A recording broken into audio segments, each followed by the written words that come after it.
जय हिंद साथियों, स्वागत है आपका self tip top YouTube channel में। दोस्तों आज का वीडियो स्टार्ट हो चुका है, तो सभी लोग वीडियो को लाइक कर देंगे और शेयर अवश्य करना है, ठीक है।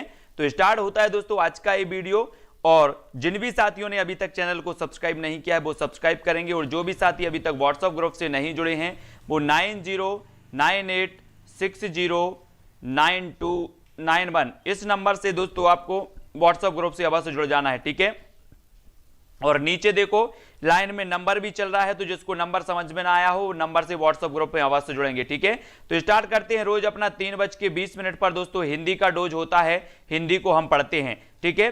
तो आज का जो आपका पहला प्रश्न जो आपको बताना है कि भोजनालय में कौन सी संधि है। दोस्तों आप संधि रोज पढ़ते हैं, लेकिन आपको संधि आज बतानी है, यहाँ पर टेस्ट आपको देनी है जो भी महत्वपूर्ण है। सबसे पहले कौन उत्तर बताता है आज हम चयन करने वाले हैं। कितने साथी हैं जो सही उत्तर भी बता पाते हैं और भोजनालय में संधि बतानी है। और 4 संधि आपके सामने दे दी जाती हैं कि सर पहली संधि है गुण स्वर संधि, दूसरी व्यंजन संधि, तीसरी विसर्ग संधि और चौथी है दीर्घ संधि। और यहां पर मैंने आपको बताया था कि अगर बड़े आ की, बड़ी ई की, बड़े ओ की मात्रा आ जाए तो आप लगा देना कौन सी संधि हो जाएगी, दीर्घ स्वर संधि। यानी कि दोस्तों विकल्प नंबर जो आपका डी है 3 नंबर 4 नंबर है दीर्घ स्वर संधि। भोजन धन आलय बराबर होता है दोस्तों भोजनालय, ठीक है। भोजन ये आपको याद रख लेना है, ठीक है।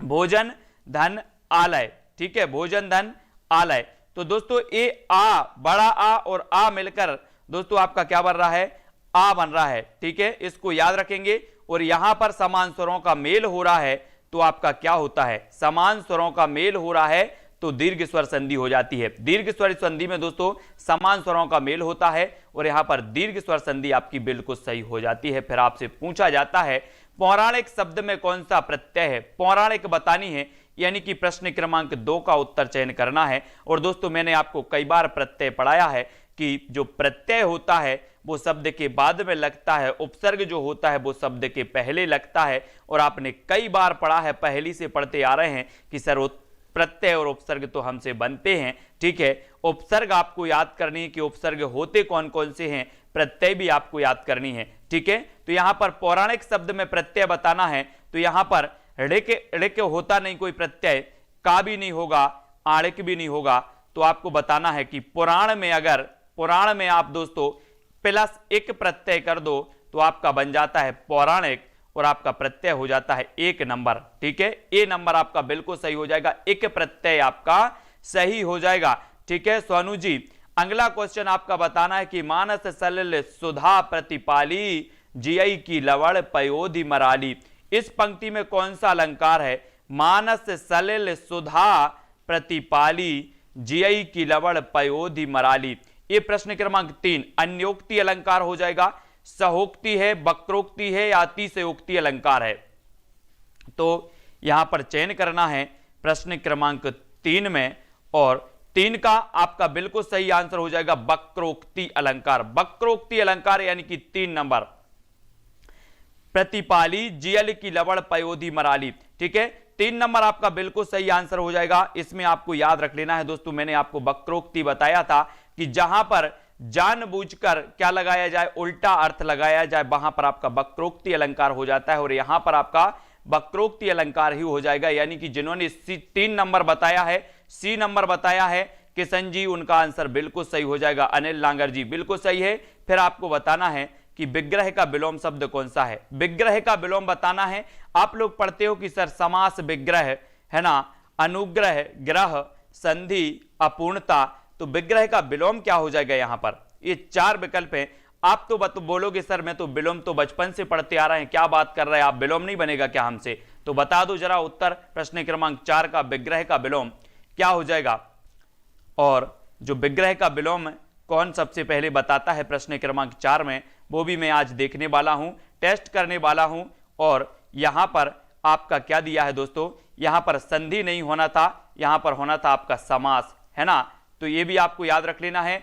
और समास में क्या, संधि का जो होता है वो विच्छेद होता है ना, संधि का विपरीत हो जाता है विच्छेद और समास का विपरीत होता है विग्रह, ठीक है। तो ये भी आपको याद रख लेना है। अगर पूछा जाए कि संधि का विलोम क्या है तो आप बता देना विच्छेद, और समास का, विग्रह का अगर पूछा जाए तो समास हो जाएगा, ठीक है। इसको भी आपको याद रख लेना है। तो यहां पर आपका 3 नंबर जो है वो बिल्कुल सही हो जाएगा, सी नंबर आपका सही होगा। ठीक है, इसको भी आपको याद रख लेना है। ठीक है, अगला क्वेश्चन बताना है शब्द द्विज शब्द का अर्थ क्या है, नहीं है तो कौन सा नहीं है ना। वैसे दोस्तों आपको पता है कि संधि का मतलब क्या होता है, मेल करना, और विग्रह का मतलब होता है अलग अलग करना, तो इसका ए भी हो जाएगा। ठीक है, ए भी आपको याद रख लेना है ना। और द्विज शब्द का अर्थ बताना है, जैसे विच्छेद का हम शब्द को विच्छेद कर देते हैं, संधि से मेल हो जाता है, लेकिन जब विग्रह और जैसे शब्द पूछे जाते हैं वैसा ही आपको विलोम बताना है ना, तो ये याद रखना है। द्विज शब्द का अर्थ नहीं है तो क्या नहीं है, दांत, चंद्रमा, कपूर या फिर पक्षी, ये बतानी है। और यहां पर आपका सही है कि जो द्विज मतलब दांत को बोलते हैं, चंद्रमा को बोलते हैं, कपूर को बोलते हैं या फिर पक्षी को बोलते हैं। तो द्विज किसे कहा जाता है, द्विज, और द्विज बताना है। संधि विग्रह नहीं होता, संधि विच्छेद होता है पिंकी मीना जी। और कपूर आपका सही होगा, कपूर। द्विज शब्द का अर्थ होता नहीं है तो वो नहीं है कपूर, यानी 3 नंबर, एक कपूर सही होगा। दांत आपका सही है द्विज का, चंद्रमा भी आपका सही है, पक्षी भी, पक्षी को भी द्विज बोला जाता है। ठीक है, तो ये जो 3 नंबर है, 3 नंबर अमन जी, 3 नंबर आपका बिल्कुल सही हो जाएगा, कपूर। ये द्विज का अर्थ नहीं होता। फिर आपको बताना है घी की खिचड़ी होना मुहावरे का आज से क्या है। मुहावरे भी आपने पढ़े हैं, बहुत सारे मुहावरे पढ़े हैं, और घी खिचड़ी होना इस मुहावरे का अर्थ क्या होता है पीयूष जी, बहुत लाभ होना, प्रगाढ़ प्रेम होना, लजीज भोजन करना, या फिर उक्त सभी मुहावरे हम पढ़ते हैं, है ना। क्या पढ़ते हैं, मुहावरे सभी लोगों ने पढ़ी हैं, लोकोक्ति भी सभी लोगों ने पढ़ी हैं, और घी खिचड़ी होना यहां आपसे पूछ लिया गया, तो आपका उत्तर होगा प्रगाढ़ प्रेम होना। आपको पता है कि घी का और खिचड़ी बहुत ही संबंध होता है दोस्तों, बहुत ही प्यारा संबंध होता है इनका। इस मुहावरे का अर्थ होता है घी खिचड़ी होने का प्रगाढ़ प्रेम होना, है ना। प्रेम कैसा होना, बहुत ही कैसा होना, प्रगाढ़ गहरा प्रेम, है ना, वो कहलाता है घी खिचड़ी होना। यानी जो बी नंबर है, 2 नंबर है, वो आपका बिल्कुल सही हो जाएगा। ठीक है, बी नंबर मुहावरे का प्रगाढ़ प्रेम होना, ये बिल्कुल सही है। फिर आपको बताना है कि दोस्तों वायोलेशन का हिंदी अर्थ बताना है, क्या हो जाएगा, बैगनी रंग बताएगा, अहिंसा, प्रतिहिंसा या फिर अतिक्रमण। यानी कि प्रश्न क्रमांक 7 का आंसर का चयन करना है। 7 का क्या होगा, 7 का उत्तर बताना है, 7 का चयन करना है। 7 का क्या हो जाएगा दोस्तों आपको, और प्रश्न क्रमांक 7 में आपका बिल्कुल सही आंसर होगा अतिक्रमण। क्या हो जाएगा, अतिक्रमण हो जाएगा। ठीक है, ये अतिक्रमण वाला आपका बिल्कुल सही हो जाएगा प्रश्न क्रमांक 7 में। और किसी को कोई डाउट लगता है तो वो क्या करें कि अंत में हम 5 मिनट आपको दे देंगे कि आप 5 मिनट में कोई डाउट लगता है किसी प्रश्न में, वो आप पूछ सकते हैं। ठीक है, अगर बीच में आप डिस्टर्ब करेंगे तो उसमें गड़बड़ हो जाता है। मेरी जो लय है, जो आपकी पढ़ाने का वो है, वो सब क्या हो जाता है, गड़बड़ हो जाता है। इसलिए बीच में किसी भी प्रकार के कोई प्रश्न ना पूछें। 5 मिनट आपको दिए जाएंगे, किसी भी प्रश्न में डाउट लगे मैं वो क्लियर करूंगा। ठीक है, भिलासी बोली किस जनजातीय समूह से संबंधित होती है, भील, कोरकू, गोंड या फिर बैगा, ये बतानी है। यानी कि प्रश्न क्रमांक 8 में भिलासी बोली किस जनजातीय समूह से संबंधित है। बहुत ही बढ़िया है दोस्तों, ये बोलियां भी आपको याद रखनी नहीं है।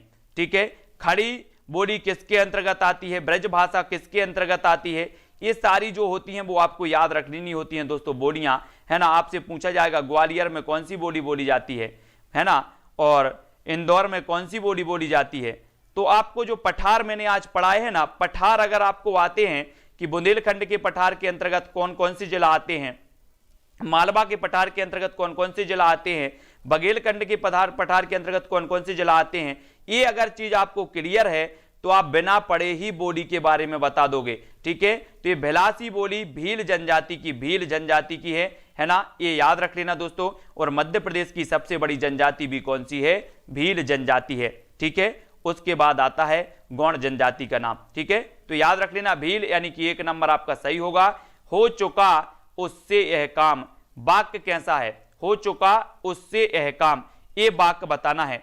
तो बताएंगे क्या हो जाएगा, निषेध परक संरचना, विनम्रता सूचक संरचना, विधि सूचक संरचना, कारण कार्य संबंध संरचना, ये हमें बताना है। तो फूला रानी जी, राज कपाड़िया जी, प्रश्न क्रमांक 9 का उत्तर अपना क्या हो जाएगा, हो चुका उससे यह काम, वाक्य जो है एक कैसा वाक्य हो जाएगा? देखो निषेध परक तो है ही नहीं, मतलब एक कट गया, ठीक है। फिर आपको विनम्रता सूचक लग रहा क्या? लग रहा क्या? ये भी नहीं लग रहा। तो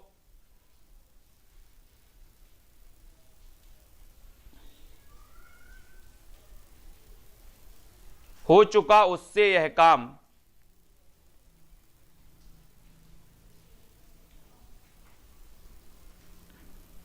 तो यहां पर प्रश्न क्रमांक 9 में दोस्तों उत्तर यहां पर बता रहे हैं क्या? निषेध परक संरचना। लेकिन क्या आपको लग रहा निषेध परक संरचना? हो चुका उससे यह काम, है ना। लेकिन यहां पर अपन बोलते हैं ना कि अपन बोलते हैं कि वो एक काम कर लेगा, इसकी जो संरचना है वो निषेध परक है। कैसी संरचना है वो देखो। हमने बोला कि किशन जी यह काम कर लेंगे, तो आप क्या बोलोगे? अरे वाह, हो चुका उनसे यह काम, ऐसे ही बोलते ना। मतलब वो क्या हो जाएगी? आपकी निषेध परक संरचना हो जाएगी कि उनसे यह काम नहीं होगा। अरे हो चुका इनसे काम, है ना, ऐसे ही बोलते ना। तो यहां पर जो आपका ए है, ए नंबर, वो ही सही हो जाएगा। इस संरचना को पढ़ने का, बोलने का जो तरीका है, जो इसकी संरचना है, वो निषेध परक है। इसको कर लेंगे कैसे? हमने बोला कि किशन से, वो किशन काम कर चुका है या किशन काम कर लेगा, तो आप लोग में से कोई बोलेगा अरे सर हो चुका है ये काम उनसे, है ना। तो ये जो है एक नंबर ही सही होगा। निषेध परक इसकी संरचना है, यानी कि ये नेगेटिव वे में कहा गया वाक्य है ना, तो एक नंबर ही सही होगा। इस प्रकार से भी क्वेश्चन आते हैं दोस्तों, है ना। अगर तुम मुंबई आओ तो मेरे घर अवश्य आना, वाक्य कैसा है? आज्ञा सूचक वाक्य है, इच्छा सूचक वाक्य है, या फिर विधानवाचक वाक्य है, या फिर संकेतार्थक वाक्य है। वहां पर संरचना पूछी गई और वो निषेध वाक्य उसकी संरचना हो जाएगी, है ना। नेगेटिव वे में वो बात कही जाती है कि अरे आप भी यार क्या बात कर रहे हो चुका उनसे ये काम, वो तो कभी ऐसा करते ही नहीं, है ना। अगर तुम मुंबई आओ तो मेरे घर अवश्य आना, ये कैसा है? अगर, अगर कहा गया दोस्तों, अगर मतलब क्या होता है? यहां पर एक संकेत दिया गया है कि अगर आप आओ तो मुंबई जरूर आना। तो ये आज्ञा सूचक भी नहीं है, इच्छा भी नहीं है, विधान भी नहीं है, ये हो जाएगा आपका संकेत, संकेत सूचक। अगर आओ तो, है ना। तो ये आपका 4 नंबर संकेतार्थक जो वाक्य है वो बिल्कुल सही हो जाएगा। थोड़ा सा प्रश्न को पढ़ना है और फिर उत्तर बताना है कि अगर आओ तो हमारे घर जरूर आना, ठीक है। तो ये संकेत किया गया है, उस संकेतार्थक वाक्य है। मैं अगर यहां पर बोलूं कि आप लोग अगर टाइम से लाइव क्लास में आते तो मैं पढ़ाता, है ना। तो यहां पर एक संकेत था, आपको संकेत दिया गया, अगर आप आते तो हम पढ़ाते, तो ये क्या हो जाएगा? संकेतार्थक। ऐसा ही कहा गया कि अगर आप आओ तो घर जरूर आना, मुंबई आओ तो, इस प्रकार से कहा गया वो वाक्य है। सूर्य शब्द का पर्यायवाची बताना है दोस्तों, क्या है? अंशुमाली, मरीचि, पतंग या फिर उक्त सभी। सूर्य शब्द बताना है, सूर्य का पर्यायवाची क्या होता है। और दोस्तों यहां पर आपका बिल्कुल सही आगा, देखो अंशुमाली भी होता है सूर्य का, मरीचि भी होता है और पतंग भी होता है, यानी कि ये 4 हैं। अब दोस्तों आप बोलोगे कि सर क्या बात कर रहे हैं आप, मैं पर्यायवाची पहली कक्षा से पढ़ते आ रहा हूं, सूर्य का पर्यायवाची नहीं होगा क्या मुझे पता? तो देख लो जरा, अंशुमाली भी कहते हैं, आपने कभी सोचा था कि इसे अंशुमाली भी कहा जाएगा सूर्य को? मरीचि भी कहते हैं, पतंग भी कहते हैं, काय को? सूर्य को। अंशुमाली, मरीचि, पतंग ये सूर्य के पर्यायवाची माने जाते हैं दोस्तों। बहुत कठिन होते हैं, इसलिए प्रैक्टिस करना बहुत जरूरी है। जितना ज्यादा आप प्रैक्टिस करते हो, जितना ज्यादा आप पढ़ते हो, ये पर्यायवाची, अनेकार्थी, इन सभी शब्दों में क्या हो जाएगा? आपको पकड़ बन जाएगी आपकी और आप बताने लगोगे। पंचवटी पद में कौन सा समास है? पंचवटी। और दोस्तों मैंने समास आपको बताएं, 6 प्रकार के समास होते हैं। अब जिससे समास नहीं आता वो देखो अभी के अभी समास यहां पर सीख जाएगा। कैसे सीख जाएगा? सबसे पहले दोस्तों हमने देखा, आपसे पूछा जाएगा कि समास कितने प्रकार के होते हैं। आपने बता दिया सर समास 6 प्रकार के होते हैं, ठीक है। कौन कौन से? अव्ययी भाव समास, द्विगु समास, कर्मधाराय समास, द्वंद्व समास, तत्पुरुष समास और एक और है बहुब्रीहि समास। ये 6 प्रकार के आपके समास होते हैं। पहले मैं बता दूं कि पंचवटी पद में कौन सा समास है। तो पंचवटी दोस्तों यहां पर आपका आता है पंचवटी, यानी कि 5 बटों का समूह है, यानी कि जो आपका द्विगु समास है 2 नंबर है वो सही हो जाएगा। अब दोस्तों आपको ये एक याद रख लेना है कि जहां पर संख्या शब्द आए, जैसे पंच यानी कि 5 आया, यहां पर 5, यहां पर जहां पर ऐसी संख्या लगे तो वहां पर दिगु लगा लेना, लेकिन अगर तीसरा अर्थ निकले तो वहां पर बहुब्रीहि लगाना, भले ही संख्या हो और तीसरा अर्थ निकले तो बहुब्रीहि लगा देना, ठीक है, याद रख लेना है। और अव्ययी भाव समास में प्रथम पद जो होता है वो अव्यय होता है, उपसर्ग होता है, ठीक है। कर्मधारय समास में प्रथम पद दूसरे पद की विशेषता बताता है। द्वंद्व समास में एक दूसरे के क्या होते हैं, विलोम होते हैं, एक दूसरे में द्वंद्व होता है। जैसे अगर मैं बोलूं कि माता पिता, माता का विलोम क्या होगा, पिता, ठीक है। तो इस प्रकार से अगर विलोम शब्द आते हैं तो वहां पर द्वंद्व समास हो जाता है। कर्मधारय समास में मैंने यहां पर लिखा कमल, है ना, और कमल है, और यहां पर लिख दिया मैंने नील कमल। तो ये जो नील है दोस्तों प्रथम पद है, और ये नील किसकी विशेषता बता रहा है, कमल की विशेषता बता रहा है, यानी कि नील कमल में जो आपका हो जाएगा कर्मधारय समास हो जाएगा, ठीक है। इसको याद रख लेना है ना। तो कर्मधारय समास आपको याद हो गया कि सर प्रथम पद अगर द्वितीय पद की विशेषता बतलाए तो वहां पर कर्मधारय समास होता है, ठीक है। और दिगु समास में संख्या आती है, ठीक है, तो दिगु समास होता है।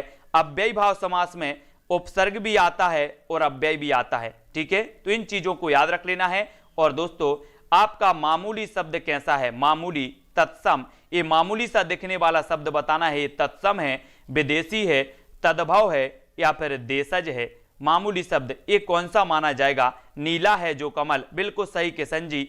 और आपको बताना है प्रश्न क्रमांक 13 का, और 13 का जो आपका राइट आंसर होगा वो होगा विदेशी, है ना, विदेशी। मामूली शब्द कैसा है दोस्तों, ये विदेशी माना जाता है। बोले तो ये तो मामूली शब्द है, ये विदेश का ही होगा, है ना, तो ये विदेशी माना जाता है। अब आपको शब्द भी पढ़ने हैं, तत्सम, तद्भव, है ना, देशज, विदेशी, संकर शब्द भी होते हैं। ये शब्द आपको पढ़ने हैं दोस्तों, कौन सा तत्सम है, कौन सा तद्भव है, कौन सा विदेशी है, इनको पढ़ना है। और यहां से एक क्वेश्चन आपका आएगा तत्सम तद्भव से, इन शब्दों से, ठीक है। और ये विदेशी आपका बिल्कुल सही होगा।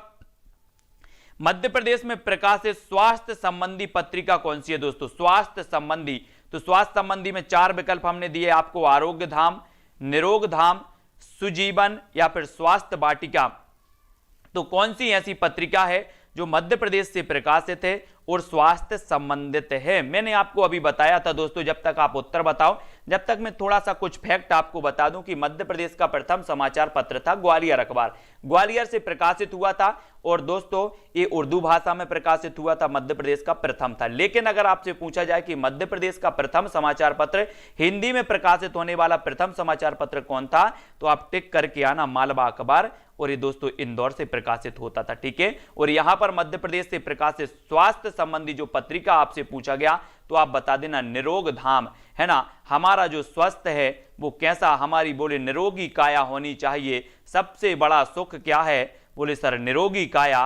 पैसे ऐसे तो होते रहते हैं आजू बाजू, कभी हमारे पास कभी आपके पास, लेकिन सबसे बड़ा सुख निरोगी काया, है ना। तो ये स्वास्थ्य संबंधी जो पत्रिका है वो निरोग धाम है। 2 नंबर आपका बिल्कुल सही हो जाएगा, निरोग धाम, ठीक है। फिर आपसे पूछा जाता है जयशंकर की कृति कौन सी है दोस्तों, आपको 15 का उत्तर बताना है। रचनाओं में से भी एक क्वेश्चन पूछा जाएगा, रचनाएं भी हमें कवियों की याद करनी है।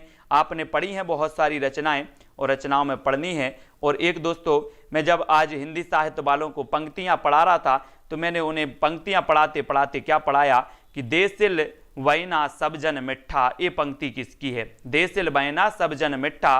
बोले सर ये विद्यापति की है। और कैसे याद किया कि मिठा आया है, तो मिठा मिठा जो बोलते हैं जिनमें विद्या होती है, जिनमें विद्या होती है वो मिठा मिठा बोलते हैं। और मैंने उन्हें बताया कि मिठा मिठा बोल थारो काय बेगेड़े, काय बेगेड़े थारो काय बेगेड़े। और यहां पर दोस्तों जयशंकर प्रसाद दिया है, और जयशंकर प्रसाद आपको पता होगा कि ये छायावाद के प्रवर्तक माने जाते हैं हिंदी साहित्य में, ठीक है। हिंदी साहित्य में आपको पता होगा इनकी प्रसाद की कृति आंसू भी है, चंद्रगुप्त की भी है, स्कंदगुप्त भी है, और इनकी सबसे श्रेष्ठ कृति मानी जाती है दोस्तों कामायनी। अब दोस्तों सर बोले, बहुत सारे स्टूडेंट बोले सर कामायनी को कैसे याद करें, कामायनी को याद करें। मैं बताता हूं कामायनी को कैसे याद करना है। बोले कामायनी किसकी रचना है, तो मैंने कहा कि आप कामना करने जाते हो किसके पास, शंकर जी के पास, कि शंकर भगवान जेल प्रहरी का एग्जाम पास करवा देना, 5 नारियल चढ़ाएंगे। क्या करने जाते हो? कामना करने जाते हो। तो कामना से कामायनी, और किसके पास जाते हो? शंकर जी के पास जाते हो। तो कामायनी रचना किसकी हो जाएगी? बोले सर जयशंकर प्रसाद की। मैंने कहा याद हो गया कि हाँ याद हो गया, कामायनी जयशंकर प्रसाद की। ऐसे ही रचना भी आपको मैं पूरी याद करवा दूंगा। और यहाँ पर आंसू हो, चंद्रगुप्त हो, स्कंदगुप्त हो, कामायनी हो, लहर हो, झरना हो, उर्वशी हो। उर्वशी 2 लोगों की रचनाएं हैं, 2 कवियों की रचना है दोस्तों।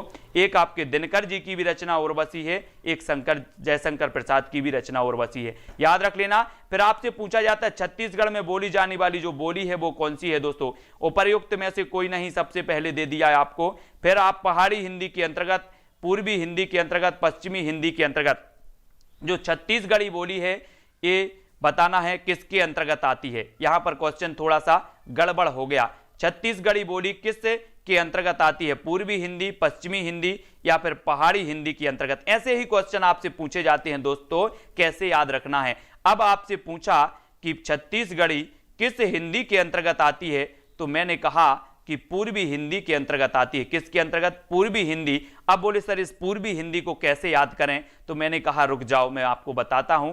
यहां से आप लगा दो आ, यहां पर लगा दो अब, और यहां पर लिख दो छत्तीसगढ़ी, है ना। यहां पर क्या लिख दो? छत्तीसगढ़ी लिख दो। तो मैंने लिख दिया। अब बोले सर क्या करें? तो मैंने कहा आ से हो गया अवधी, बा से हो गया बघेली, छत्तीसगढ़ी से हो गया छत्तीसगढ़ी। अगर आपसे कभी पूछा जाए आपको क्या याद रख लेना है? अब छत्तीसगढ़ी। अब छत्तीसगढ़ी तो आ से अवधी पूर्वी हिंदी की है, बघेली पूर्वी हिंदी की है, छत्तीसगढ़ी भी पूर्वी हिंदी की है। तो आपकी ये छत्तीसगढ़ी है किसकी हो जाएगी? पूर्वी हिंदी की हो जाएगी। कोड क्या याद रखा? अब छत्तीसगढ़ी। क्या याद रखा? अब छत्तीसगढ़ी, अवधी, बघेली और छत्तीसगढ़ी। अब आपसे कभी भी पूछा जाएगा कि बघेली किस बोली किसके अंतर्गत आती है, आप बता देना पूर्वी हिंदी। अवधी किसके अंतर्गत आती है? पूर्वी हिंदी, ठीक है। छत्तीसगढ़ी किसके अंतर्गत आती है? पूर्वी हिंदी के, ठीक है। तो अब तो कभी नहीं भूलोगे आप पूर्वी हिंदी की भाषा बोलियों को, कभी नहीं भूलना है, ठीक है। फिर विलोम शब्द युग में कौन सा नहीं है? तो कौन सा नहीं है जल्दी बताना है। उपर्युक्त, अधोलिखित, सामान्य, अद्वितीय, मान, अभिमान या सबल, निर्बल। यानी कि प्रश्न क्रमांक 17 का उत्तर बताना है। क्या हो जाएगा? तो विलोम शब्द युग में नहीं है तो कौन सा नहीं है? और बहुत बढ़िया आपको बताना है। विलोम आप लोग समझते एक दूसरे के विलोम, है ना। तो आपको पता है मान का क्या होता है? अभिमान। सामान्य का क्या होता है दोस्तों? यहां पर जो है नहीं पूछा है तो कौन सा नहीं है? उपर्युक्त का अधोलिखित ये तो है, सामान्य का अद्वितीय, है ना। कोई सामान्य चीज है, कोई अद्वितीय है, यहां पर नहीं है पूछा है। तो मान का अभिमान, है ना। अभिमान ये नहीं है दोस्तों, मान और अभिमान एक ही हो जाएंगे, है ना। अपन बोलते ना उसे तो अभिमान हो गया है, उसे मान हो गया है, उसे मान की जरूरत है। सबल और निर्मल ये भी है, तो यहां पर नहीं है पूछा गया। यानी कि 3 नंबर आपका सी नंबर बिल्कुल जिन्होंने भी बताया है उनका आंसर मान, अभिमान बिल्कुल सही हो जाएगा। फिर आपको बताना है कि शुद्ध वाक्य कौन सा है। चाहे जैसे हो तुम वहां जाओ, चाहे जैसे हो तुम वहां जाओ, मेरे लिए ठंडी बर्फ लाओ, हम तो अवश्य ही जाएंगे, तब शायद यह काम जरूर हो जाएगा। तो शुद्ध आपका पता है कौन सा हो जाएगा? शुद्ध वाक्य। शुद्ध वाक्य का चयन करना है और शुद्ध वाक्य का चयन करते करते हमने लगा लिया, क्या लगा लिया दोस्तों? चाहे जैसे हो तुम वहां जाओ, मेरे लिए ठंडी बर्फ लाओ। यहां पर 2 है, क्या हो गया दोस्तों? बर्फ कैसी होती है? ठंडी ही होती है, तो ठंडी लगाने की क्या जरूरत थी? ठंडी बर्फ लाओ। बर्फ गर्म होती क्या? जल्दी से बताओ कमेंट में। बर्फ क्या गर्म होती? नहीं होती ना। तो सीधे बोल देते कि मेरे लिए बर्फ लाओ, ठंडी लगा दिया। बोले सर ठंडी लगा दिया तो गलत हो गया, हम तो अवश्य ही जाएंगे, है ना। ये ही लगा दिया, ही। अवश्य मतलब होता है दोस्तों कि हम जाएंगे ही, है ना। ही नहीं लगना था, यहां पर ही गलत हो गया, तब शायद यह काम जरूर हो जाएगा, है ना। तो ये भी आपको याद रख लेना है। और शायद भी लगा दिया और जरूर भी लगा दिया तो यहां पर ये गलत हो जाता है। थोड़ा सा अपन को क्वेश्चन पकड़ना है। तो यहां पर शायद गलत हो जाए, यहां पर ही भी गलत हो गया, ये नहीं लगाना था। और बर्फ जो है ये भी नहीं लगाना था। तो चाहे जैसे हो तुम वहां जाओ, ये आपका 1 नंबर बिल्कुल सही हो जाता है। ठीक है, 1 नंबर। तो इस प्रकार से शब्दों को आपको पूछा जाता है दोस्तों, और ये गलत हो जाते हैं अपने शब्द। शुद्ध शब्द आपको बताना है। परीक्षा क्या ऐसा लिखा जाता है, आप लोग परीक्षा दे रहे हैं, ऐसा लिखा जाता है क्या? परिणति, प्रसाद, प्रांगण। अब इनमें से शुद्ध शब्द कौन सा है, यानी कि प्रश्न क्रमांक 19 का उत्तर बताना है। अगर आप हिंदी में दोस्तों जितना ज्यादा प्रैक्टिस करते हो, पढ़ते रहते हो, तभी आपको देखना है कि परिणति, यहां पर ना तो परीक्षा है, परिणति जो है, परिणति ये आपका बिल्कुल सही है ना। बोलते हैं ना अपन, उसकी अच्छी परिणति हो जाती। परिणति मतलब होती भावना, है ना। तो आपका जो 2 नंबर है बिल्कुल सही हो जाता है। और आपका पूछा जाता है कि समोच्चारक भिन्नार्थक शब्द युग्म में नहीं है, तो कौन सा नहीं है? समोच्चारक और भिन्नार्थक, रोटी, पराठा, अवलंब, अविलंब, अचर, सचर, असक्त या फिर असक्त, और बताना है कि कौन सा शब्द युग्म में समुच्चारित भिन्नार्थक नहीं है, कौन सा हो जाएगा दोस्तों? यहां पर दिया रोटी, पराठा, ये क्या है ना। उत्तर होगा आपका रोटी, पराठा, ठीक है। अवलंब, अविलंब ये समुच्चारित है, अचर, सचर है, असक्त, असक्त है, ठीक है। तो ये 3 तो हैं, बाकी 1 नंबर नहीं है। तो 1 नंबर में आप टिक लगा के बोल देना कि सर ये तो हमें पता था। तो 1 नंबर आपका बिल्कुल सही हो जाएगा, ठीक है। फिर दोस्तों बढ़ते हैं अगले प्रश्नों की ओर और निरंतर अभ्यास करते रहते हैं। अत्याधिक के लिए सही संधि विच्छेद को चुनिए। अत्याधिक, अत्याधिक का सही संधि विच्छेद क्या होगा? अतिधन अधिक, अतिधन अधिक, अत्याधन अधिक या फिर अतिधन अधिक। तो क्या होगा? बड़े संभल के उत्तर देना, क्योंकि यहां पर वर्तनी संबंधी क्वेश्चन भी एक आपसे पूछ लिया गया। पहले तो देखो, एक क्वेश्चन में 2 क्वेश्चन पूछते हैं लोग, एक क्वेश्चन में 2-2 आकलन आपका कर लेते हैं कि आपसे वर्तनी संबंधी शुद्धि आती है कि नहीं आती, संधि आती है कि नहीं आती। ये 2-2 शब्द, 2-2 प्रश्न आपसे पूछ लिए जाते हैं। तो यहां पर देखो, ना तो आपका अत्याधन अधिक होगा, है ना, ना अतिधन अधिक होगा, ना अतिधन अधिक होगा। तो उत्तर क्या होगा? उत्तर क्या होगा? देखो यहां पर अधिक लिखा, यहीं पर कंफ्यूज हो गए बहुत सारे लोग। यहां पर अधिक लिखा और यहां पर अधिक लिखा, तो ये शब्दों को हमें पढ़ना है। अतिधन अधिक यानी कि जो 4 नंबर है वो बिल्कुल सही हो जाएगा, ठीक है। डी नंबर आपका सही हो जाएगा। कुछ लोगों ने बता दिया अतिधन अधिक, है ना। तो शब्दों पर हमें क्या करना है, मैं वो ही बोल रहा हूं कि व्यापम आपको 2 जगह कंफ्यूज करती है। सबसे पहले तो संधि पूछ लिया, फिर वर्तनी संबंधी दे दी आपको, तो आप कंफ्यूज होकर गलत करते हो, वो लगा दो अतिधन अधिक, है ना। मंत्रिमंडल का शुद्ध रूप कौन सा होगा दोस्तों? मंत्रिमंडल, बोले तेरा मंत्रिमंडल और मेरा कमंडल, है ना।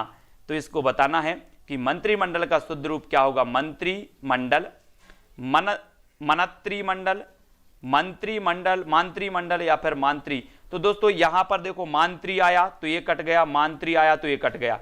अब देखो ये मनत्री होता नहीं है, तो ये भी आपने काट दिया। तो उत्तर क्या हो जाएगा आपका? क्या हो जाएगा? ये मंत्रिमंडल, ठीक है। 1 नंबर आपका बिल्कुल सही हो जाएगा।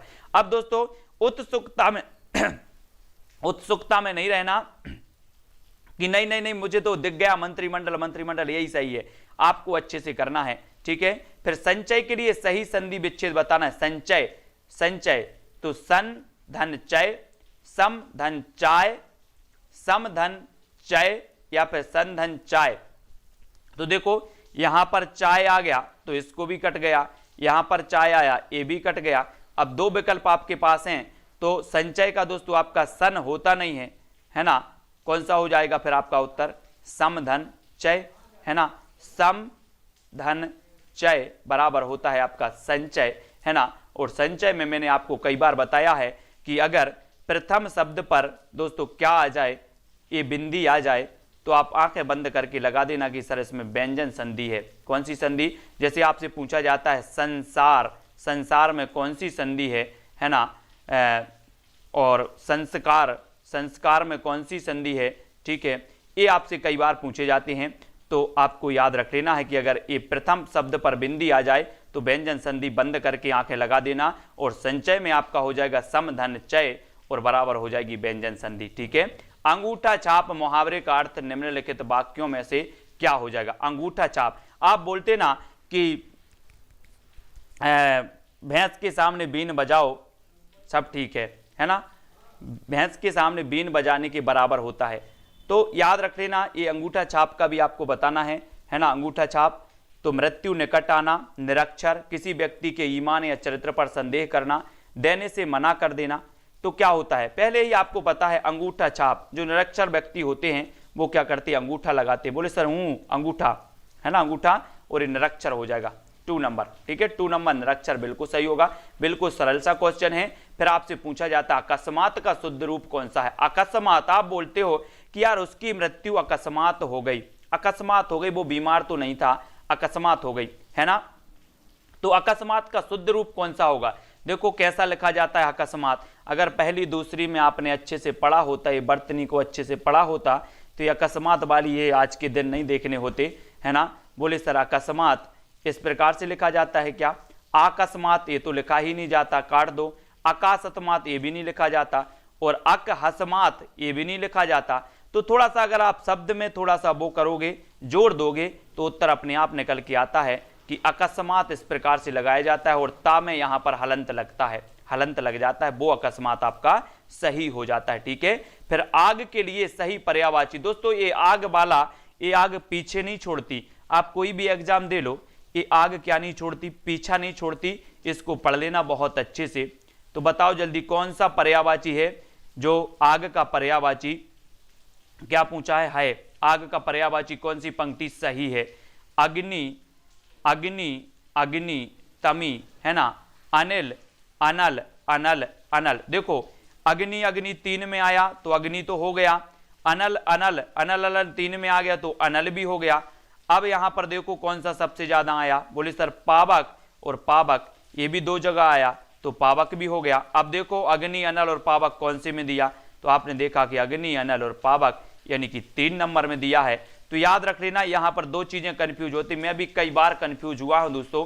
किसमें, मैं पढ़ लेता था कि अनिल मतलब वायु होता है और अनल मतलब अग्नि होती है ना। और तो ये मैं कभी कभी अनल का वायु कर देता था और अनिल का अग्नि कर देता था। लेकिन फिर मैंने कैसे याद किया, ट्रिक लगाई मैंने भी, यार ऐसे याद नहीं होगा इसको, है ना। याद तो हो जाता था लेकिन फिर भूल जाते थे। तो अनिल का मैंने कहा मेरा भाई एक अनिल है, और वो आग की तरह नहीं है, वो कैसा है, वायु की तरह है बिल्कुल, है ना, वो आग नहीं उगलता। तो मैंने अनिल का लगाया कि वो अनिल कैसा है मेरा भाई, वायु है। ठीक है, और अनल मतलब फिर ये अग्नि हो जाएगी, अग्नि। तो इसमें कंफ्यूज होते हैं हमेशा, मैं भी कई बार हुआ हूं, आप लोग नहीं होना, इसलिए मैंने आपको बता दिया है। आवट प्रत्यय से बना शब्द कौन सा है, आवती, मिलावट, आवंटी या फिर आवटी, यानी कि प्रश्न क्रमांक 7 का चयन करना है। आवट, है ना, तो देखो आवती में कोई आवट नहीं आ रहा, आवंटी में कोई आवट नहीं आ रहा, आवटी में कोई आवट नहीं आ रहा। तो आवट का जो बनेगा कौन सा बनेगा, मिलावट, है ना। तो मिलावट यानी 2 नंबर आपका सही हो जाएगा, प्रत्यय से बनेगा। ठीक है, मिलावट आपका बिल्कुल सही होगा। फिर अगला बढ़ते हैं दोस्तों, कर्कश का सही विलोम शब्द क्या होगा। कर्कश मैंने आपको बताया था ना अभी कि मीठा मीठा बोल थारो काए बेगेड़े, वही आया। कर्कश नहीं बोलो, कभी कर्कश मत बोलो, मीठा मीठा बोलो, आनंद आएगा, जीवन को जियो कुछ अलग तरह, हटके जियो, है ना, हटके जीना है। कर्कश तो सभी लोग बोल लेते हैं, मीठा बोल के देखो, है ना, मजा आएगा। तो मधुर नहीं बोलते, है ना, और मधुर नहीं बोलते और माधुर नहीं बोलते। तो कर्कश का जो विलोम होगा वो क्या होगा, मधुर, और मधुर बोला करो सभी लोग, बी नंबर आपका सही हो जाएगा, कर्कश का मधुर, बी नंबर। ठीक है, मधुर सही कर लेना और सभी को मधुर मधुर बोलना है। और दोस्तों मीराबाई का जो काव्य रूप था, इनकी जो भक्ति भावना थी वो भी माधुर भाव की थी, माधुर भाव की। आपसे पूछा जाता है कि मीराबाई की जो भक्ति रस का जो क्या है, स्थायी भाव क्या है, तो आप बोलते हो ईश्वर विषयक रति, ईश्वर विषयक रति होता है भक्ति रस का स्थायी भाव, है ना। और ये ईश्वर विषयक रति जो थी दोस्तों, यही रति था किसके अंदर, मीराबाई के अंदर, है ना। इन्होंने कहा था, क्या कहा था, इनकी एक पंक्ति बहुत ही बढ़िया है, मैं आपको सुनाता हूं। घायल की गति घायल जाने और न जाने कोई, मीराबाई ने कहा था, है ना। और यहाँ पर अद्भुत रस का स्थायी भाव बताना है, तो उत्तर आपका क्या हो जाएगा, अद्भुत। दोस्तों किसी भी चीज को देखकर हमारे अंदर आश्चर्य के भाव होते हैं, यार आश्चर्य हो रहा है, अद्भुत चीज है वो, है ना। आश्चर्य हो गया तो ये विस्मय होता है, विस्मय, है ना, विस्मय या आश्चर्य। ठीक है, तो अद्भुत रस का होता है विस्मय, सी नंबर आपका बिल्कुल सही हो जाएगा, सी नंबर। बहुत सारे लोगों ने बिल्कुल सही बताया है। फिर आपसे पूछा है बी उपसर्ग से बना शब्द कौन सा है, यानी कि प्रश्न क्रमांक 10 वी उपसर्ग बताना है दोस्तों कौन सा है। तो देखो ये उपसर्ग कहां लगता है, सबसे पहले तो ये देखो पहले लगता है, ठीक है, तो ये कभी में लगा नहीं, इसको काट दो। विराम में बी बड़ा आया तो इसको भी काट दो, अभी में लगा नहीं, तो उत्तर क्या हो जाएगा, अपने आप तो निकल के उत्तर आ रहा है कि सर कभी में लगा नहीं, विराम में बड़ा बी लगा है, अभी में लगा नहीं, तो ये उत्तर हो जाएगा कौन सा, 1 नंबर विराम, और 1 नंबर आपका विराम उपसर्ग में बी आपका बिल्कुल सही हो जाता है धर्मेंद्र जी या तेंद्र जी, ठीक है, ये नंबर आपका बिल्कुल सही है। फिर अगला क्वेश्चन हम देखेंगे कि वेतन के बिना कार्य करने वाले के लिए एक शब्द कौन सा होगा। 11 दोस्तों वेतन के बिना कार्य करने वाला क्या कहेगा, बिना वेतन का, बिना वेतन हम बोलते नहीं इसको, है ना, और इसको क्या बोलेंगे अवैतनिक, अवैतनिक भी नहीं बोलते, अवैतनिक भी नहीं बोलते, तो हम उसे एक शब्द में बोलेंगे कि वेतन के बिना कार्य करने वाला उसे बोला जाता है अवैतनिक। क्या बोला जाता है, अवैतनिक, यानी कि आपका जो 2 नंबर है बी नंबर है वो बिल्कुल सही हो जाएगा, ठीक है, कॉमेडी तक, है ना, इसको याद रखना है, और ये अवैतनिक आपका बिल्कुल सही होगा। नर नारी में कौन सा समास है, नर नारी, अब आपको ही बताना है दोस्तों, मैंने आपको समास बताया था कि नर नारी, नर का विलोम क्या होता है, नर का विलोम होता है नारी, ठीक है, नर का विलोम नारी, तो आपको बताना है नर नारी में समास कौन सा हो जाएगा, ये दोनों में ही बता दो। समास आप कभी गलत करना नहीं दोस्तों, गलत करके जो भी आएगा उसका समझो कि उसकी खैरियत नहीं। मैंने समास को बहुत अच्छे से रोज मैं आपको पढ़ा रहा हूं, समास समास समास, और आप बोलोगे सर मेरा समास गलत हो गया, तो फिर काम भी गलत हो जाएगा। इसलिए नर और नारी, इसमें नर और नारी एक दूसरे के विलोम हैं, योजक चिन्ह आया और इसका अगर विग्रह करें तो नर और नारी आ जाएगा, तो और वाचक जो आ जाएगा, ठीक है, तो यहां पर द्वंद्व समास आपका बिल्कुल सही आंसर हो जाएगा, ठीक है, द्वंद्व समास। फिर आपसे पूछा जाएगा थोड़ा जानने वाला के लिए एक शब्द क्या होगा, थोड़ा जानने वाला उसे क्या कहेंगे, अल्पज्ञा, अल्पज्ञा, अल्पज्ञ या फिर अल्प बुद्धि, थोड़ा जानने वाला। देखो अल्पज्ञा ये कट जाता है, ये भी कट जाता है। अब दोस्तों 2 बचते हैं, 2 में आपका 50-50% चलता है, ये है कि ये है, ये है कि ये है, तो बताओ कौन सा है थोड़ा जानने वाला, उसे क्या कहा जाएगा एक शब्द में, और एक शब्द में आपका सही होगा क्या, ना तो अल्प बुद्धि कहा जाता, उसे कहा जाता अल्पज्ञ, अल्पज्ञ यानी कि जो 3 नंबर है वो आपका सही हो जाता है, ठीक है, 3 नंबर।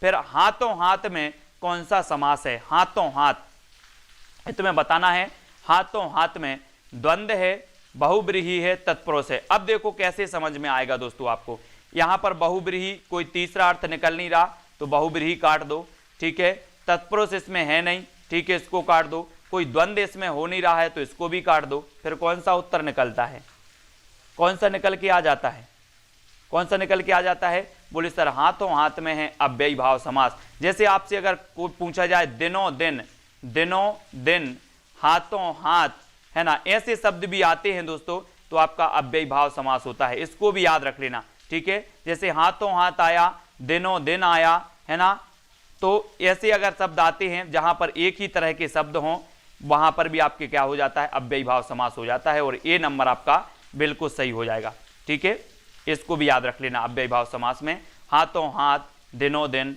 है ना, इसको याद रखेंगे।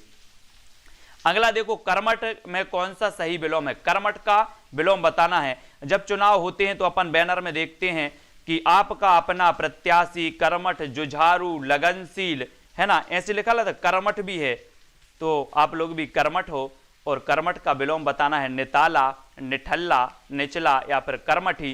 क्या कहेंगे, कर्मठ मतलब काम करने वाला, और निठल्ला मतलब क्या होता है, तो कर्मठ का आपका निठल्ला बिल्कुल सही होगा, यानी कि 2 नंबर आपका बिल्कुल सही हो जाएगा, ठीक है। तो सभी लोग वीडियो को लाइक जरूर करेंगे दोस्तों, और आज हम यहीं तक पढ़ेंगे, और आपका नेक्स्ट वीडियो जीएस का होने वाला है, ठीक है, तो जल्दी से तैयार रहें जीएस पढ़ने के लिए। 4 बजे आपके 4 बज गए हैं, और आपका जीएस का वीडियो 4:05 पर स्टार्ट हो जाएगा, ठीक है, तो वीडियो को सभी लोग लाइक करेंगे, और जीएस सभी को पढ़ना है। इसी प्रकार से दोस्तों हम पढ़ते रहेंगे, वीडियो को सभी लोगों को लाइक और शेयर अवश्य करना है। आज के वीडियो के लिए दीपक जी, संध्या जी, नगीना जी, पिंकी जी, किशन जी, पीयूष जी, है ना, रुकमणी जी, संजय गुर्जर जी, सभी को धन्यवाद दोस्तों। रोज 3:20 पर हिंदी की क्लास सेल्फ स्टडी में दोस्तों आपका 2:30 बजे होता है एमपीजीके का विस्तृत अध्ययन, मैप के माध्यम से हम पढ़ाते हैं। और रात्रि 11 बजे अपन पढ़ते हैं जीके का डोज। और 4 बजे आपका जीएस की क्लास के लिए सभी लोग आ जाएं फटाक से, जीएस की क्लास स्टार्ट होने वाली है। ठीक है, तो आज की वीडियो के लिए बस इतना ही। जय हिंद।